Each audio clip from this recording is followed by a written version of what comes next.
High বন্ধুরা, চলে এলাম আবার একটা নতুন ভিডিওর সাথে। পরশুদিন ছিল আমার বড় বৌদির জন্মদিন। তো বদ্দা একটা সারপ্রাইজ বড় বৌদিকে দিয়েছিল। ছোট্ট একটা কেক কাটিংয়ের ব্যবস্থা বদ্দা করেছিল এবং বদ্দার বড় বৌদির এই ভালোবাসা দেখে আমারও খুব ভালো লাগছিলো। মন্ত্রমুগ্ধ হয়ে গেছিলাম একেবারে। দেখতেই পাচ্ছ বৌদি অলরেডি কেক কাটিংয়ের জন্য রেডি হয়ে গেছে, আর আমি একটু ছোট্ট ভিডিও করে নিচ্ছিলাম।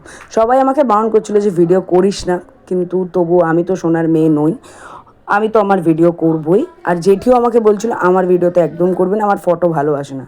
তো আমি যেটিকে বলছিলাম যে আমি কি রূপবতী নাকি যে আমিও তো আমার ভিডিও করছি, তো কী হয়েছে, ভিডিওই সবাই দেখবে, তোমাকেও দেখবে, সবাই চিনবে যে তুমিও চন্দ্রানীর জেঠি। তো আমি সেই জন্যই ভিডিওটা করেছিলাম। আর ভিডিওটা করেছিলাম বলবো না, ভিডিওটা করেছিলাম এইটা দেখানোর জন্য যে একটা মানুষকে কতটা ভালোবাসতে পারে, তাকে একটা ছোট্ট গিফট করতে পারে, তার জন্মদিনে একটা কেক কাটিংয়ের ব্যবস্থা করতে পারে, একটা সারপ্রাইজ দেওয়ার চেষ্টা করতে পারে।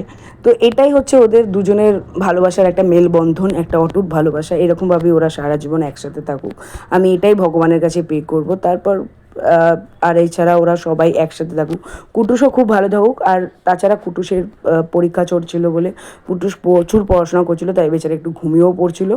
আর বৌদি সবাইকে কেক কাটিয়ে খাইয়েও দিচ্ছিলো, আমাকেও খাইয়ে দিয়েছিল, এবং বৌদিকে দাদা একটু গালে কেকও মাখিয়ে দিয়েছিল, মজা করে আনন্দ করে। এইভাবেই ওরা ভালো থাকুক, ওদের সারা জীবন একসাথে থাকুক, আমি এটাই প্রার্থনা করব ভগবানের কাছে। আর আমাকে এইভাবেই ভালোবাসুক, ওরা আমাকে প্রচণ্ড ভালোবাসে। কারণ আমি বাড়িতে ছিলাম না, আমি আমার বন্ধুর বাড়িতে আড্ডা মারতে গেছিলাম। তো বদ্দা আমাকে ফোন করে বললো 5 মিনিটের জন্য একটা দরকার আছে। তো বাড়িতে এসে দেখি বদ্দা অলরেডি বৌদির কেক কাটিংয়ের ব্যবস্থা করেছে। তো এইভাবেই আমরা সারাটা দিন মজা করে করে কাটিয়ে দিই। আমাদের বাড়িতে সবারই জন্মদিন এইভাবেই পালন করা হয়, এমনকি আমারও হয়। ওরা সবাই মিলে আমাকে একটা সারপ্রাইজ দেওয়ার চেষ্টা করে, তো আমি ওদের সারপ্রাইজটাকে খুব ভালোভাবে এনজয় করি। ভিডিওটা ভালো লাগলে একটা লাইক, কমেন্ট, শেয়ার করে